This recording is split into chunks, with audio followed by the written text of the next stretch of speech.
যখন আপনার নামে কেউ বদনাম করে আপনার সামনে কিংবা আপনার পেছনে, আপনার প্রথম কাজ হচ্ছে আল্লাহকে ধন্যবাদ দেওয়া। বলেন সবাই সুবহানাল্লাহ।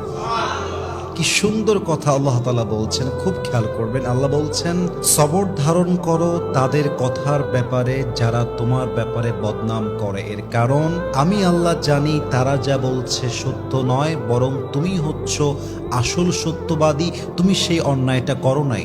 এবং মাথায় রাখবা, যখন তোমার নামে কেউ বদনাম করে তোমার লাভ হচ্ছে দুইটা।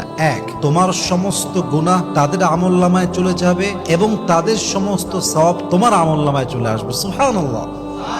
তো যারা বদনাম করবে তাদের জন্য আপনি আফসোস করবেন যে ইস রে, আমার ভাইটা বুঝে না, আল্লাহ আমার ভাইকে তুমি হেদায়াত দান করো। কিন্তু মানুষের বদনামের জন্য, অন্যের চরিত্র নষ্ট হওয়ার জন্য নিজের চরিত্র নষ্ট করা, এটা বোকামি ছাড়া আর কিছুই হতে পারে না। ঠিক কিনা বলেন?